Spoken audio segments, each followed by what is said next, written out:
Part 4, Mark 12 verses 28 to 34. Mga classmates, have you ever noticed that today, everyone has an opinion about everything? Religion, politics, gender, morality, truth, and yet, very few people actually ask the right questions. We live in a time where people argue not to learn, but to win. And conversations now feel less like seeking truth and more like trying to score points. But what if the question that truly matters is not the loudest one, not the trendiest one, but the one we are too distracted to ask? In Mark 12 verses 28-34, a man steps forward with a question that breaks the tension in the air. Not to trap Jesus, not to embarrass him, not to twist his words, but to understand what matters most. And Jesus answers with something so simple, so powerful, so counter-cultural, that even today, right now, in our current times, it confronts every political argument, every social debate, every moral confusion we're facing.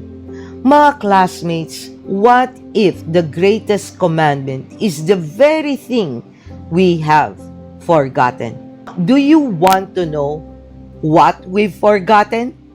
Well, stay tuned, mga classmates. But before we get to that, let's do the general housekeeping. Don't forget to click that like button, subscribe to Pulot Aral, smash that notification bell so that you can be updated every time I upload for our Bible reading and reflections. Contents like this, mga classmates, believe it or not, are not promoted by any algorithm of any social media. We are now in times when topics about God are not that popular anymore unless you have a star, an actress, or someone controversial. And in fact, most of the time, it is restricted or even reported. So, mga classmates, share Pulot Aral videos as well if you find that they help you read the Bible and develop a more intimate relationship with our Lord. Be part of our Bible reading sharers. In addition, if you have not seen Matthew 27, wherein they thought they killed him and something big happened instead, please do watch that after this. And to complement that watch, if you have not seen Matthew 28, when Jesus declares our true purpose on this earth, then do join me on those Bible reading and reflection for the Gospel of Matthew. Mga classmates, the reason I am always insistent on spreading God's Word and why I'm doing Pulot Aral, it's not to earn, mga classmates. Believe me, you can see the subscription, whatever, it does not matter. But because we love our neighbors and we want them to be saved, don't we? Moreover, feel free to comment below on the comment section and share your thoughts and answer to the question I will post by the end of this video for Mark 12 in relation to our current life. Mga classmates, this is Doc Jean. Welcome to Pulot Aral. Let's dive in.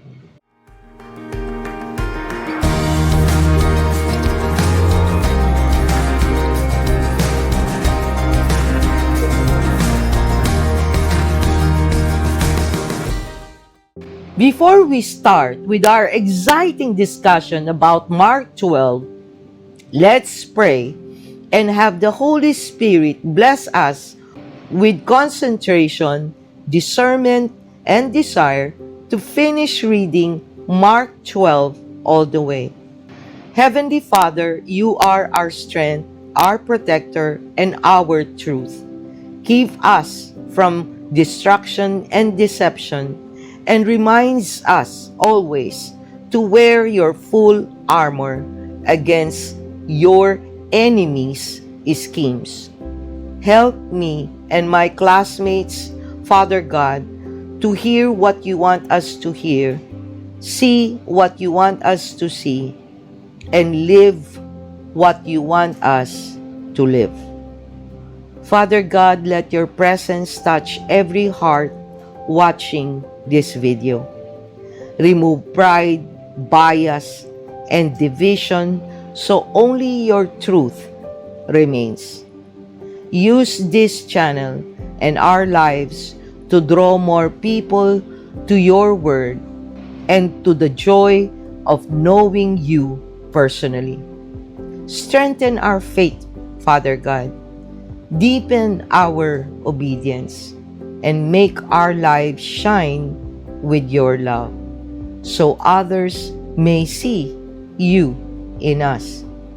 Let them be moved, Father God, to help this channel grow so we can spread and build a Bible reading community who speaks your words. Increase our desire, discern well, obediently do, and delight more to live a life according to your will. This we ask through Christ our Lord. Amen. Mga classmates, let's read first the Bible passages of Mark 12 verses 28 to 34, and I will be reading from the ESV version. The Great Commandment. And one of the scribes came up and heard them disputing with one another, and seeing that he answered them well, asked him, "Which commandment is the most important of all?" Jesus answered, "The most important is, Hear, O Israel, the Lord our God, the Lord is one. And you shall love the Lord your God with all your heart, and with all your soul, and with all your mind, and with all your strength. The second is this, you should love your neighbor as yourself. There is no other commandment greater than this." And the scribe said to him, "You are right, teacher. You have truly said that he is one, and there is no other besides him. And to love him with all the heart, and with all the understanding, and with all the strength, and to love one's neighbor as oneself, is much more than all whole burnt offerings and sacrifices." And when Jesus saw that he answered wisely, he said to him, "You are not far from the kingdom of God." And after that, no one dared to ask him any more questions. Mga classmates, let's now go for the general overview and context of Mark 12 verses 28 to 34. Let's set the scene. Jesus is in Jerusalem days before his crucifixion. Tension is high, like the atmosphere during a heated national election. Religious leaders from different factions, Pharisees, Sadducees, Herodians, scribes, are taking turns attacking him with trick questions to bring him down. Politics in that time? Mga classmates, even messier than the comment section of any controversial post in Facebook. Rome is in power. Temple leaders are divided. The people are confused. Everybody claims to know the truth. Everybody wants to be right. And then a scribe approaches Jesus. But he's different. He's not there to trap him. He's not there to embarrass him. He's there because he wants clarity. He wants to know. Of all things God commanded, what's really the most important? And Jesus gives him the answer that redirect not just commandments, but the entire direction of every human heart. Now, mga classmates, let's do the Bible discussion and reflection of these passages. We live in the same world today. Don't you see, mga classmates? I mean the similarity. A world full of noise, a world full of debates, a world where Christians sometimes fight each other more than they love each other. And Jesus' answer cuts through all the noise. Love God with everything. Love your neighbor as yourself. Not love God half-heartedly, not love your neighbor when it is only convenient, not love God only on Sundays, not love your neighbor only when they agree with you. Everything, all, no exceptions. Jesus is reminding us that the measure of our faith is not how much we know, but how much we love. Now, mga classmates, we might be in a delusion, especially if we consider ourselves already surrendered to the Lord, that it is easier to love God with all our heart, mind, and soul. Do you really? Remember the following. 1. We are still flawed human beings. We may sin less, but we are still vulnerable to committing sin. This is the reason why, as Christians, we do heart check as often as we can. Why? As 1 Peter chapter 5 verse 8 states, "Be alert of sober mind. Your enemy, the devil, prowls around like a roaring lion looking for someone to devour." 1 Peter chapter 5 verse 8. 2.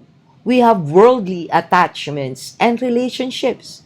Remember the rich man who was supposedly righteous and asked Jesus what else can he do in order to enter kingdom of heaven in Matthew 19 and Mark 10? And mga classmates, if you have not seen Matthew 19 and Mark 10 Bible reading and reflection, maybe you should watch them after this for full context.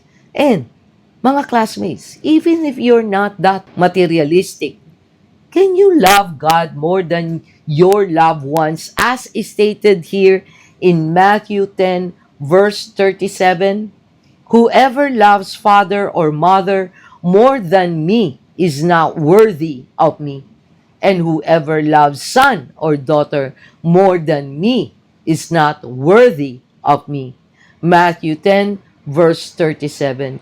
If you have not also seen Matthew 10 Bible reading and reflection, then do check it out.